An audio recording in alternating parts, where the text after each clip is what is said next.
Welcome to today's episode. Today, we are going to talk about online reputation and why it is so important for B2B companies in the buyer's journey. Our guest today is Allyson Havner. She is the SVP of Marketing for TrustRadius. Welcome to the show. Hi, Eric. Great to be here. Thanks for having me.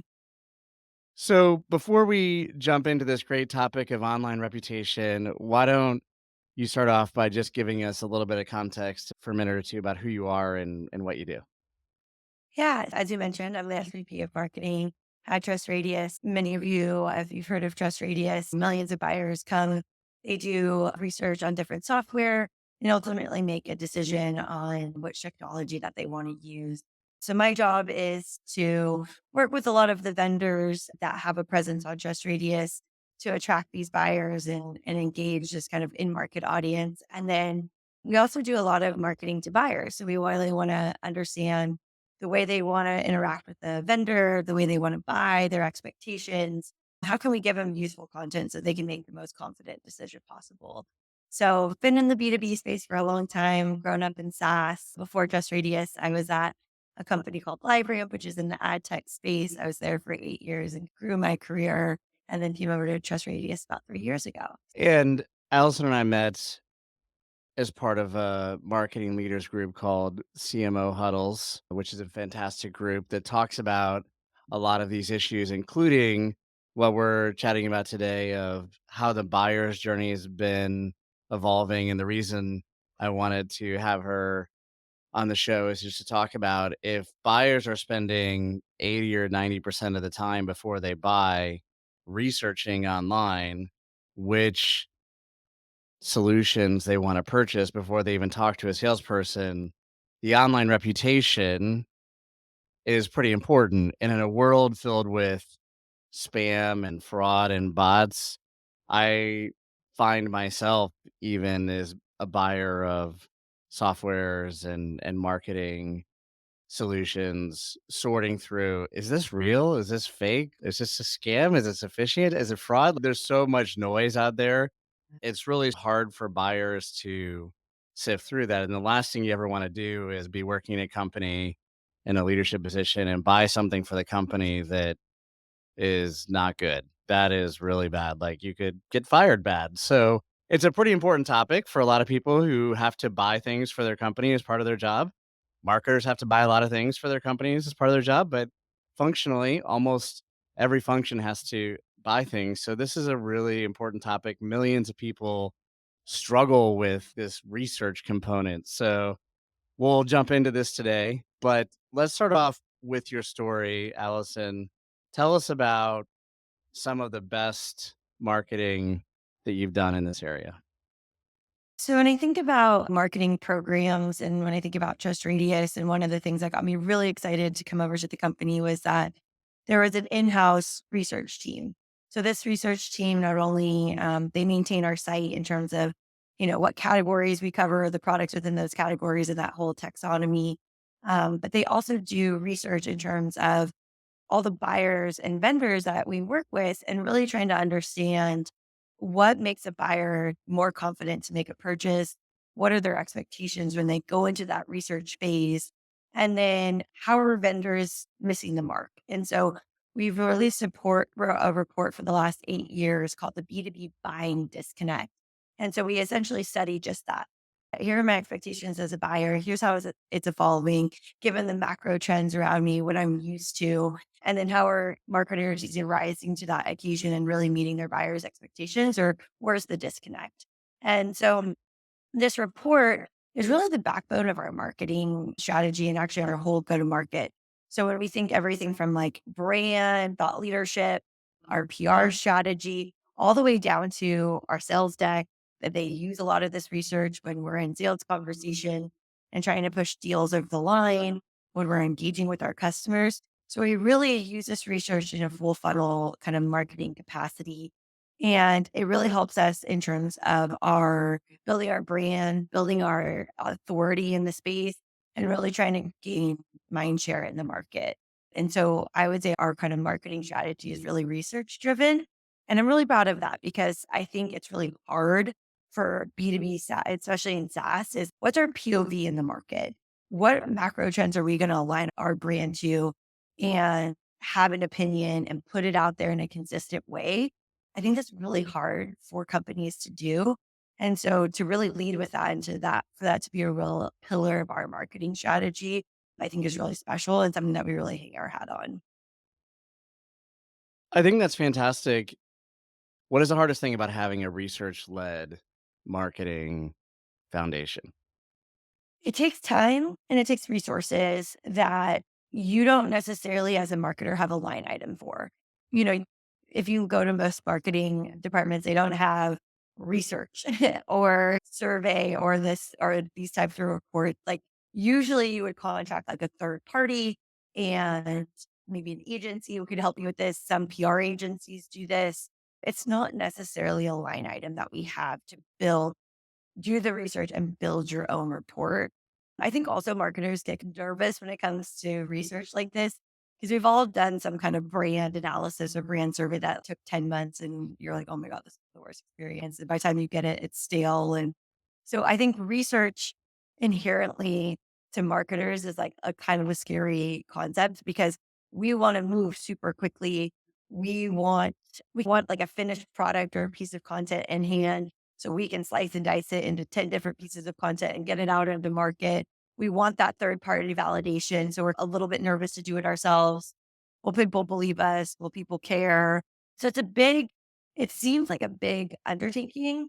However, if you think about it as this is going to be the backbone of our marketing across the entire funnel and reposition it like that, I think it becomes this kind of staple piece that you can use and then also, if you put some budget behind it and you get your team behind it, you get your company behind it, you'd be surprised, A, how fast you could move, B, how much it will be used across again, like the entire customer journey. And then three, you'll be surprised of like how much you could actually like squeeze the lemon of this like report and this and how much the market and your industry would be receptive to it.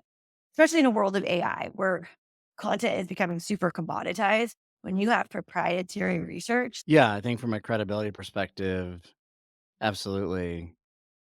I think a lot of people who are just writing content that is opinion based does not have the same value since you've been doing it for 8 years. That tells me that it's working, but would you classify it as high impact for the business? yes, extremely. We look at a lot of our reports. We've done like smaller reports, but this is definitely our biggest report that we've done. And when we think about impact, I really think about us trying to create like a movement, right? We're trying to change people's mindset. We're trying to lead this change in the market, which is really hard to do. And the only way you can really do that is content. And people are going to consume content in many different formats. So you have this really lengthy report that's like really dense, has a lot of data in it, a lot of key insights. But how do you like extrapolate that into different formats? And so we think about it in terms of the impact is the consumption of the report and all of the essentially all the other pieces of content that we generate from that. And I think marketers are always trying to justify themselves and the programs and everything that they do. And okay, we did this report, but how did it lead to pipeline or close one, et cetera? And I think you have to back up a little bit and think about your ultimate goal and what you're trying to do. Are you trying to gain more mind share in your industry? Are you trying to build your brand? Are you trying to create a content strategy and shift opinions? And I think when you look at those kind of bigger picture goals that you could have, that actually really does help you in your bottom line. It might not have this direct tie to it. This person read the report and they converted a month later or whatever it is. But again, you're essentially priming your audience to think a certain way. So when your salespeople do come knocking, or when you are doing that event, or people are going to be more likely to come and work with you or talk to you or you're building that brand trust and that brand equity that I think is really important for the more bottom funnel metrics that you're looking at. So this is a huge high impact piece for our marketing. But again, it's so integrated into everything that we do, and our whole company is so bought into it that I don't have to justify it with bottom funnel metric. In years previous, I've seen you and your CEO co-present on the research report, and one of the things that I like about it is that it's balanced in discussing the state of online reputation, and that it calls out some of the challenges with online reviews of Mhm. products, and takes a more honest approach to, okay, how are we going to solve this? And when people read the report, and we're on the eve of it coming out, so I'll link to it in the show notes so people can check it out. But what I really like about it is that you call out things like, it's not about quantity of reviews, it's about the quality of it. So are people just spamming in five-star reviews that don't really say anything? And are the scores like giving a fake impression of really how good things are? And I think it's just really interesting because so much is really at stake for people. Like I was saying, the one CEO I worked for, when I made a purchase for the company, there was a six-figure purchase. He casually mentioned to me, "If this doesn't go well, the board may fire you." And I was like, "Wait, what?" And so I think it's pretty people take this pretty seriously when you're buying stuff, that you need to really make the right decisions. And if you're looking at product reviews and they're not really honest, if they're just full of spam, if there's fake scores, like all of these sorts of things, it's a big problem. And a lot of it comes from some of the review sites out there being just completely pay to play. And I think there's some really interesting controversy. I won't get into calling out the brands by names, but there's some interesting controversy where people are saying that the reviews online they have are completely fake. The value isn't there. And a lot of people did actually lose their jobs because people bought a big ticket item, it didn't deliver. And so I think it's really interesting that you guys frame up this research report like these are the problems, and then you talk about how you solve them, right? Did I summarize that fairly? Yeah, exactly. I think we actually have this other research report that came out earlier this year about review quality. And so we're pretty transparent when it comes to review quality. TrustRadius, we rejected over 60% of the reviews submitted for AI, fraud, and just low quality. So we sent it back asking them, like, hey, can you give us more detail? Like, we need at least 2 to 3 key insights in this review for it to be published. On average, our reviews are over 400 words. So we definitely think about the quality of the review. And when you look at the research of what people really care about when it comes to reading reviews, and especially when your job is on the line, it really comes down to two things. The most important thing is the person that I'm reading whoever the reviewer is a peer. So they're like me at a company my size. Because if I'm at an SMB or like an early stage company, very different than somebody that's at an established enterprise, right? And so you're looking at somebody that's relatable to you and in a role similar to yours. The second thing is review quality. And what we see is in our research is that most people read 3-star reviews because they're looking for the middle ground.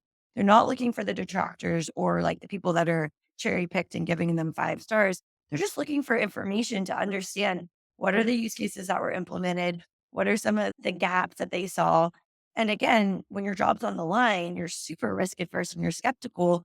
So the more that you have these in-depth quality reviews, the more you're going to build brand trust. But also, when you're on a short list, you only have so many opportunities to get to the top of that short list.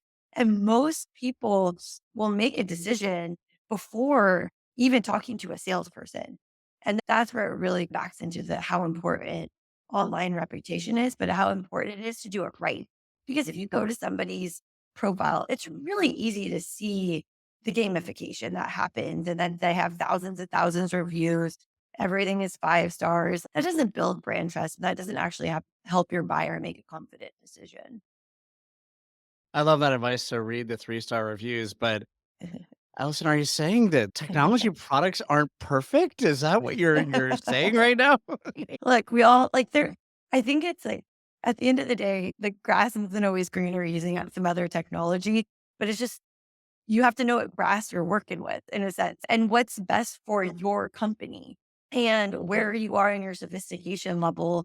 And I think what happens, and there, you're seeing a big shift in this now, and you'll see this in our report, we talk about it, is people before had a fear of missing out.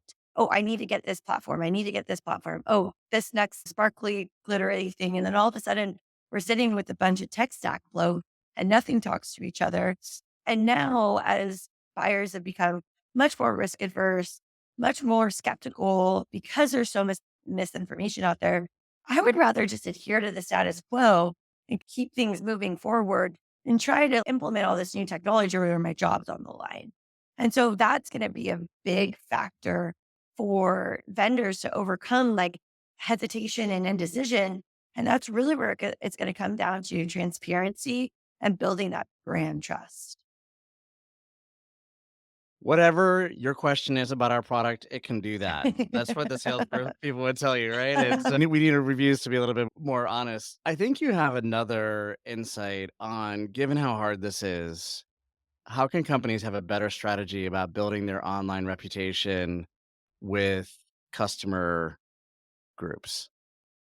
Yeah. So I think obviously reviews is one avenue, but at both companies, at LiveRamp and at TrustRadius, we heavily leaned into customer advocacy.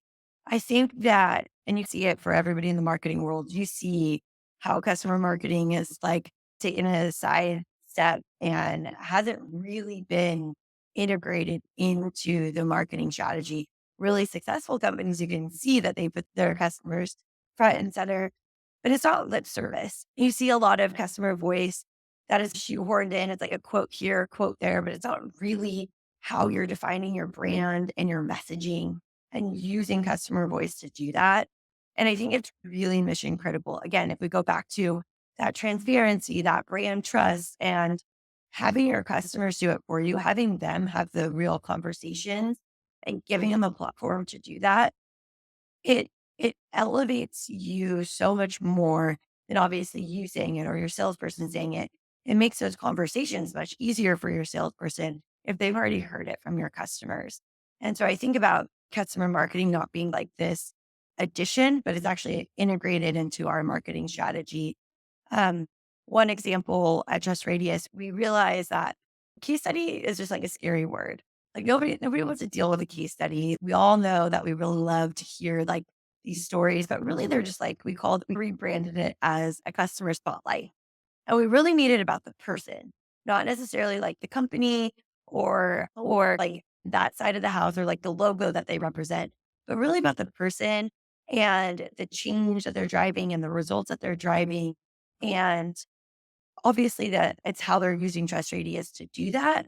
But I think when you reframe things around to really highlight a person, the work that they're doing and how that's having an impact on their business kind of changes the whole conversation and it doesn't feel self-serving. And so we've done that. We've reoriented our whole program. We call it our customer spotlight program. It's this is how we highlight you in our newsletter. This is how we highlight you on the website. This is how we highlight you on social, et cetera. And actually, a few of our customers have actually used the spotlights and like what we wrote about them to get their next job. And so that's when we've struck the chord and that you're in the right direction is where people are like really proud of this customer spotlight and they can use it to get their next job. That's fantastic. What advice do you have for companies broadly Mhm. about how to build their what advice do you have for companies broadly about how to build their online reputation in such a way that will drive great results in the new world of the buyer journey where people are doing all the research really before they even talk to sales? If you had to say one or two things that companies and brands should do, what are your top two recommendations? So one is buyers want to self-serve, right? They're in the B2C world, they can get everything at their fingertips. There's most buyers now are millennials. They've grown up on social. So try to give them as much product under the hood product information as possible. That's in the form of pricing, any kind of interactive demo where they can actually see the product and not have to talk to a salesperson, any kind of free trials. I know that gets harder in the enterprise, But even in our research, enterprise buyers still want those things. So I think the more prevalent and accessible product information is, the better. The second thing is when you're thinking about reviews and how prominent they are, don't do the what you want to do, which is the highest NPS scores. Those are the people that we want reviews from.